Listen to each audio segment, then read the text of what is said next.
What would your life look like if you gave yourself the same commitment, consistency, and care that you give to everything and everyone else? Some of you are walking through life giving first-class service to people who treat you like a standby passenger. You show up for jobs that drain you, for people who ignore you, for responsibilities that aren't even yours to carry, and then you wonder why your tank is on empty. You must prioritize yourself first. That isn't selfishness, it's alignment. Most people spend their entire lives pouring from a cup that's been empty for years, hoping that if they keep giving more, someone will eventually notice their sacrifice and reward it. But life doesn't work that way. You don't get trophies for burnout. You don't earn breakthroughs by abandoning yourself. The world doesn't clap for people who suffer in silence. It responds to those who know their worth and walk in it. Prioritizing yourself is the foundation of all sustainable success, peace, and purpose. Every time you put someone else's needs ahead of your own health, your vision, your goals, you're making an unspoken statement to yourself that your dreams are optional, that your well-being can wait, that your purpose can pause. And the more you delay yourself, the more you delay your destiny. It becomes easier to believe that what you want doesn't matter, that your passions are distractions, and that maybe someday is an acceptable excuse, but it's not. The longer you wait to choose yourself, the harder it becomes to remember who you really are. You are not designed to be at the bottom of your own priority list. Yet many people live like they're the afterthought in their own story. They show up for others with excellence and consistency, but show up for themselves with excuses. They'll work overtime for a company that doesn't know their name, but won't spend 30 minutes on a dream that burns in their soul. That misalignment leads to resentment toward others, toward your circumstances, and eventually toward yourself. And resentment is one of the greatest killers of purpose. When you begin to make yourself the priority, everything starts to change. Your energy shifts, your standards rise, your decisions become intentional, not reactive. You start asking better questions like, what do I want? And does this align with where I'm going? Instead of, how can I keep everyone else happy? And those questions are powerful because they open the door to clarity. Clarity brings confidence, and confidence creates momentum. You start setting boundaries, not to push people away, but to protect the purpose within you. Boundaries aren't walls, they're guardrails that keep your life on track. When you prioritize yourself, you realize that saying no to others is often saying yes to your calling.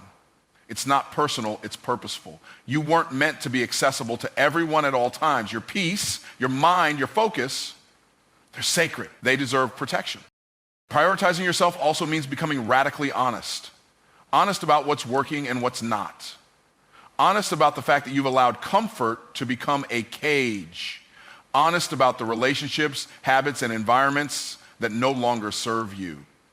Because you can't elevate in life while clinging to what's been weighing you down. Reinvention requires sacrifice, and that includes sacrificing the parts of you that were trained to put yourself last. And no, this isn't about ignoring responsibility. This isn't about walking away from your family, your job, or your obligations. This is about realizing that you are your first obligation. That when you're whole, everything around you benefits. Your family gets a better version of you. Your work gets more creative energy. Your community gets a powerful example. But when you neglect yourself, all they get is your exhaustion, your frustration, your fragmentation. You can't lead others effectively while leading yourself into a breakdown. This level of prioritization demands structure. It demands routines that reinforce your growth, not just your survival. Morning routines that charge your spirit before the world drains it. Time blocks that protect your creative hours. Environments that speak life into you, not death over your dreams.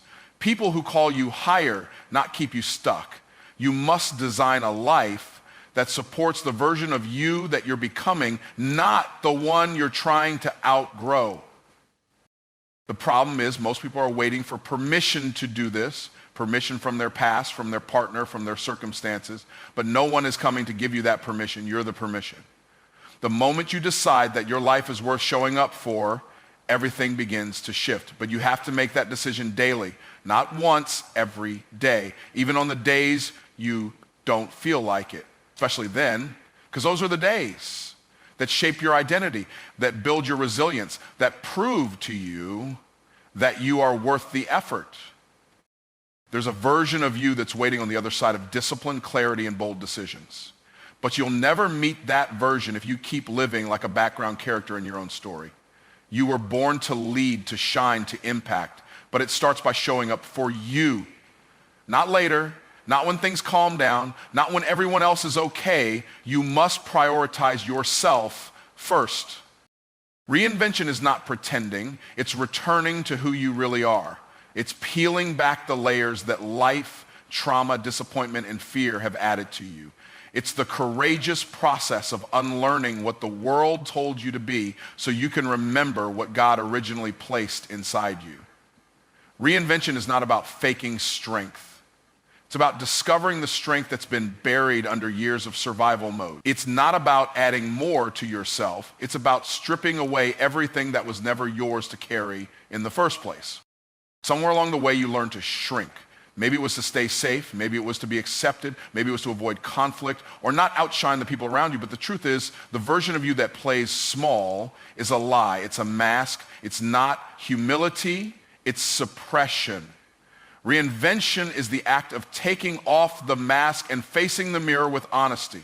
Not to criticize, but to finally see, to look beyond the surface and reconnect with the gifts, the dreams, and the power that were always there before the world told you who you should be. Reinvention doesn't require that you become someone new.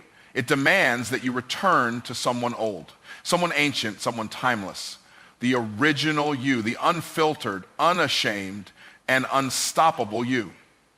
The version of you that existed before you were told your ideas were too crazy, your dreams too big, your voice too loud. It's about going back to the blueprint God wrote before life handed you edits, before pain rewrote your personality, before people projected their limits onto your future. Reinvention is alignment, not performance. It takes audacity to return to yourself because that version of you doesn't apologize for being gifted. That version of you doesn't walk in a room wondering if they belong. They know they do. That version of you doesn't second guess their value just because someone else couldn't see it. Reinvention is confronting the fear that if you show up fully, people might leave and doing it anyway. Because losing people is never worse than losing yourself. What's wild is how many people are praised for being someone they're not, while the real them suffers in silence. They get applause for wearing the costume, they get love for being convenient, but inside they're starving for authenticity. The longer you pretend to be someone you're not, the harder it becomes to remember who you are.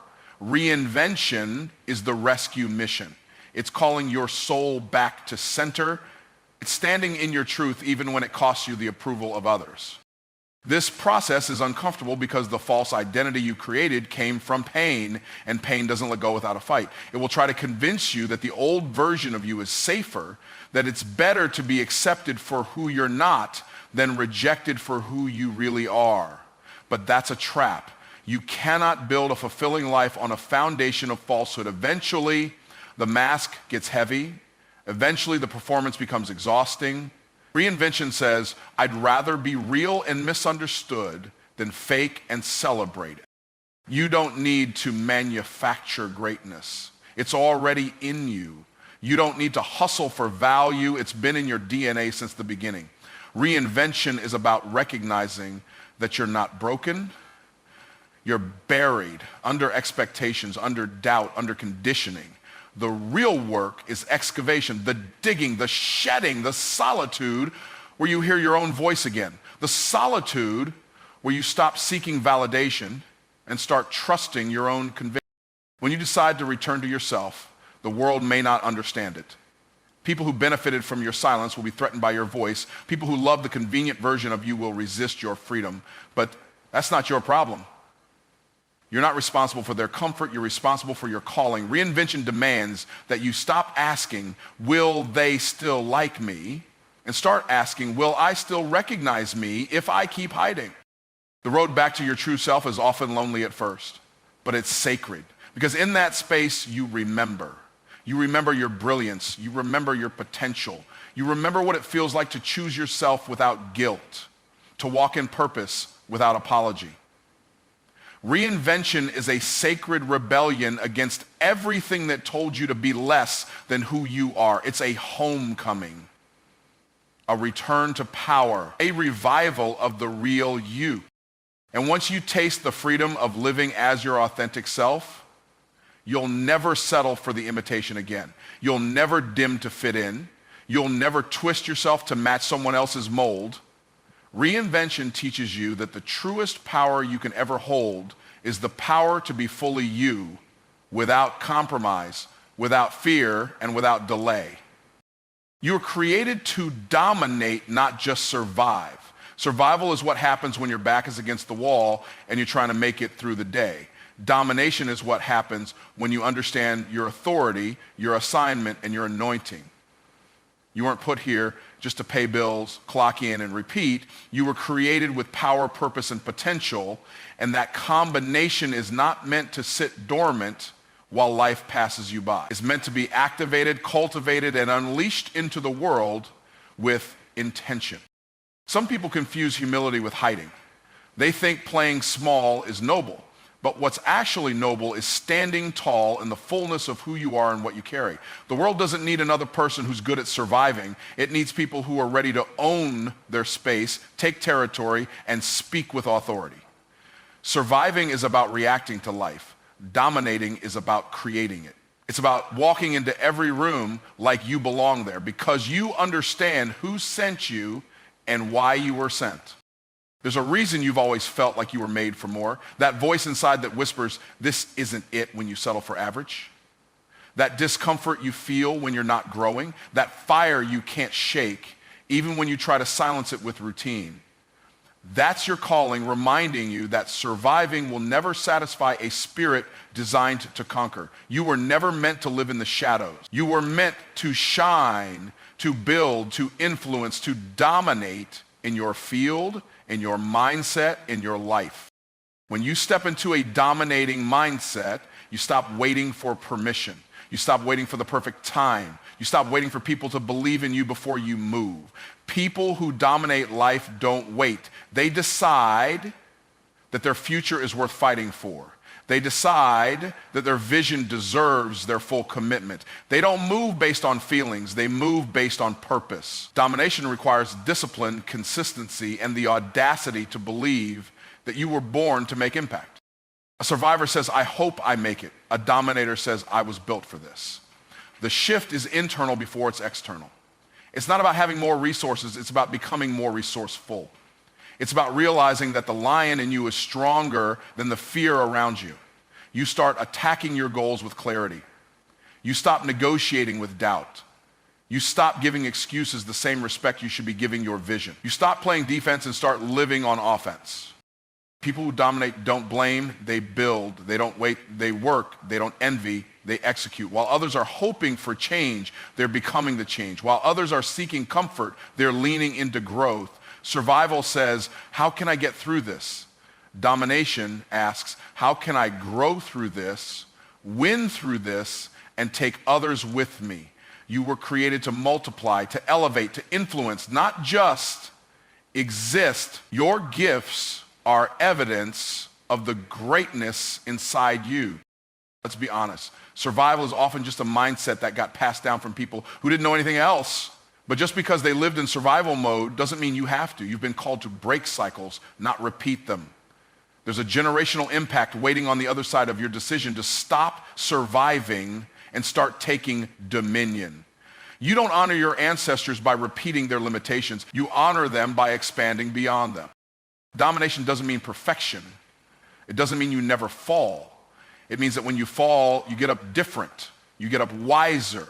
You get up stronger. You get up with more fire in your eyes. It's not about being fearless. It's about moving even when fear tries to speak. People who dominate don't let fear make decisions. They let vision lead. And they understand that obedience to purpose is more important than comfort. Somewhere inside you, there's a leader, a builder, a warrior who's tired of just surviving, tired of settling for what's easy, tired of giving away time, energy, and opportunities to things that don't align. That part of you is ready to rise, ready to own your space, ready to build something that lasts. But domination isn't an accident. It's a decision.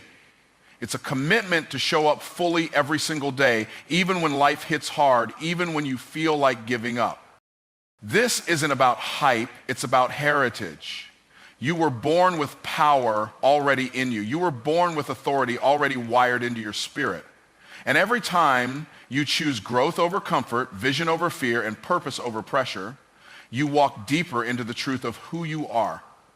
You weren't created to simply get by. You were created to lead, to build, to conquer.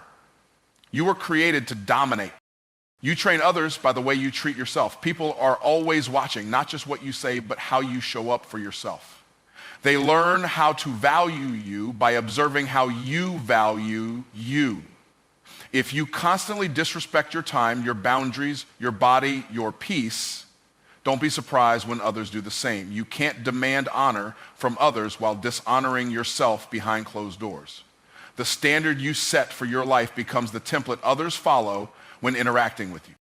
The way you speak to yourself sets the tone for how others speak to you. If your internal dialogue is full of criticism, doubt, and negativity, you'll unknowingly attract people who echo those same patterns. But when you talk to yourself with respect, encouragement, and belief, it becomes difficult for others to speak anything less over your life and still remain close to you. People mirror the level of respect they see you give yourself. If you walk like you're royalty, people respond accordingly.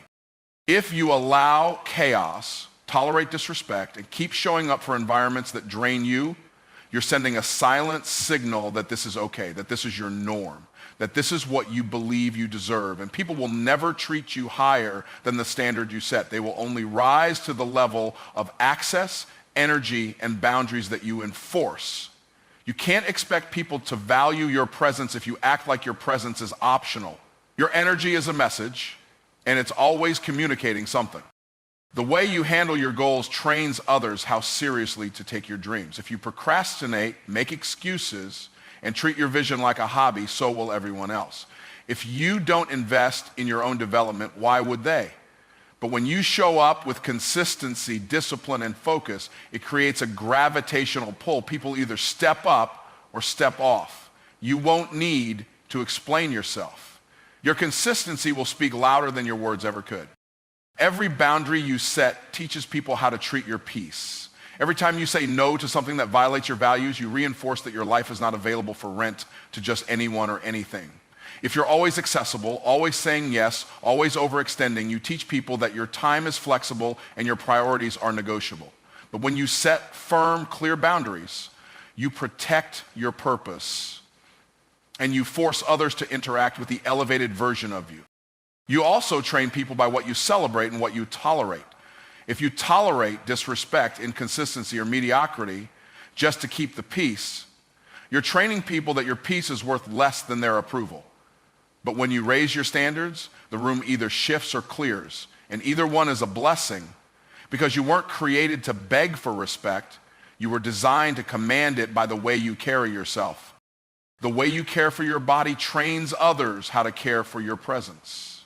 When you neglect your health, your rest, or your wellness, it sends a message that you're available to everything and everyone except yourself. But when you protect your energy, get proper rest, eat with intention, move with purpose, you send the message that your temple is sacred, that your life force is not to be taken for granted. And people who respect that stay. People who don't fall away. You even train people by how you respond to yourself in failure. If you beat yourself up, stay stuck in shame, and speak death over your progress, others will mirror that same critical energy. But if you rise, learn, and speak life, even in your lowest moments, you create an atmosphere where others are inspired to do the same. Your self-respect in times of struggle sets the tone for your relationships in times of peace. When you love yourself out loud, not in arrogance, but in alignment, you don't have to beg for loyalty. You don't have to chase attention. You don't have to over-explain your worth. You become magnetic. You attract people, opportunities, and environments that reflect the standard you've already decided to live by. You become the thermostat, not the thermometer. You stop adjusting to others and start inviting others to rise to your level. Everything you do is teaching someone how to treat you. Every choice, every habit, every boundary, every word you speak about yourself is reinforcing a curriculum. You are either teaching people to honor your presence or to ignore it. You are either showing them how to treat you like a priority or how to dismiss you like an option. The more you elevate how you treat yourself, the more the world around you has no choice but to respond in kind. Your next level requires a new version of you. Not a fake version, not a mask, not a counterfeit copy, but a refined, evolved, more focused version that was always inside of you, waiting to be activated. The version that doesn't negotiate with fear, doesn't get distracted by doubt, and doesn't shrink when it's time to speak. That next level doesn't respond to the voice of your past. It responds to the vision God placed in your spirit before you ever doubted your value. You can't step into the next season of your life carrying the habits of the last one. The attitude, mindset, and excuses that got you to this point won't carry you into your calling. Growth is not a reward, it's a responsibility. If God's given you a bigger assignment, it means he's calling for a deeper version of you to rise, and that version can't be casual. That version can't keep explaining itself to people who stopped growing. That version has to be relentless, disciplined, and fully aligned. The truth is, every elevation demands transformation. When you've prayed for more influence, more reach, more clarity, more purpose, you are also signing up for more responsibility. You can't impact the world from your comfort zone. You've got to develop the habits that match your destiny, not your history. The old version of you may have been good at surviving, but the new version is designed to lead, to dominate, to build something eternal, not just temporary. You don't step into a new level with old self-talk. You can't keep telling yourself you're not ready when God already said you are. You've got to speak life to yourself on a level that matches your future, not your fear. Every time you doubt your voice, your gift, or your authority, you rob the world of the impact you were designed to make. The new version of you must silence the inner critic and amplify the inner champion. Because this version isn't coming to take part. This version is coming to take over. You're not building just for yourself. You're building for the people assigned to your voice. People who are waiting to be unlocked by the confidence you walk in, the truth you speak, and the example you set. But if you refuse to evolve, they remain stuck. If you stay in comfort, they stay in confusion. Your elevation is not about ego, it's about assignment. You don't have time to be casual with your calling anymore. The new version of you is too necessary for that. It's time to make peace with the fact that you're going to have to let go of some things, some patterns, some environments, maybe even some people. Not out of pride, but out of purpose. The next level requires intentional alignment. You can't bring unhealed habits into a healed season. You can't carry toxic thinking into divine territory. Elevation always costs something, but what you gain on the other side makes the price worth it every single time. The next level doesn't make room for excuses, it makes room for execution. You don't need more motivation, you need more movement. The new version of you doesn't just pray about it, think about it, or post about it. They act on it every day with focus, with discipline, with faith. Not because it's easy, but because it's necessary. Because purpose isn't optional. It's the reason you're still breathing. As someone who speaks life into others and moves people with the power of mindset, you already know the importance of being intentional with your words. But now it's time to take that same energy and direct it toward the next version of you. Speak it, believe it, become it, because that version of you is the one who walks in rooms and shifts atmospheres. The one who's no longer moved by pressure, but anchored in purpose. This new version of you doesn't seek validation, it moves in revelation. It's not chasing claps or approval, it's chasing legacy. You weren't called to be liked, you were called to be legendary. And that level of power requires clarity, confidence, and consistency. You've been faithful with what was in your hands, but now it's time to level up your habits, your thinking, your circle, and your voice. There's a world waiting for the version of you that doesn't hold back, that doesn't apologize for greatness, that doesn't dilute truth to be digestible. This next level is not for the faint of heart. It's for those bold enough to shed the old skin, rise in truth, and lead with fire. You don't need to reinvent your essence, just awaken it. And when that version of you stands up, everything connected to your purpose will begin to shift. Action is the bridge between vision and reality. Without action, vision remains just a dream, an idea that lingers in your mind, but never materializes into the life you envision. Dreams are powerful, but they are only as strong as the steps you take toward them. Vision without action is like planting seeds and never watering them, hoping for a harvest, but doing nothing to make it grow. You may have the most incredible vision in the world, but without the courage to act on it, it will remain a beautiful illusion. Vision is necessary. It gives you direction, purpose, and focus. But the true magic happens when vision is paired with action. It's easy to daydream about the life you want, but those dreams become tangible only when you move toward them. The biggest mistake people make is waiting for the perfect moment or the right opportunity to act. The truth is, the perfect moment is now. The time for action is always today. Every moment you delay is another moment your vision slips further into the realm of wishful thinking.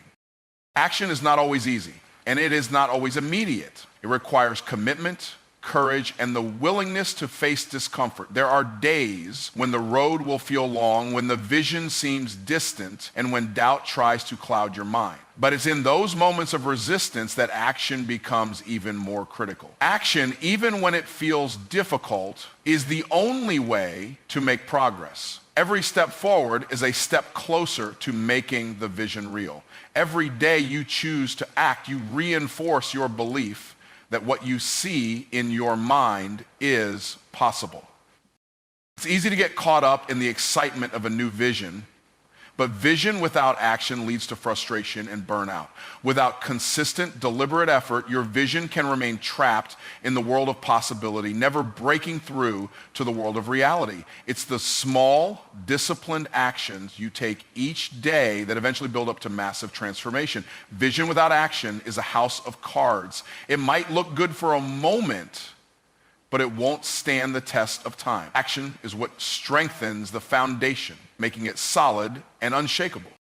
Action also demands growth. When you take action toward your vision, you are forced to evolve. You must adapt, learn new skills, push through limitations, and stretch beyond your comfort zone.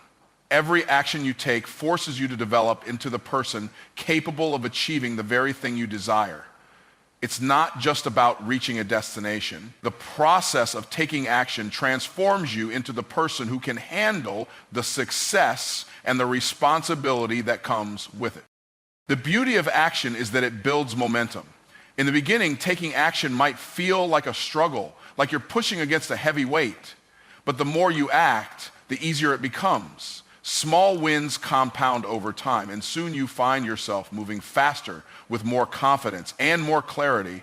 Action has a way of generating its own energy. The first step might be the hardest, but each subsequent step builds on the last, creating a momentum that propels you forward.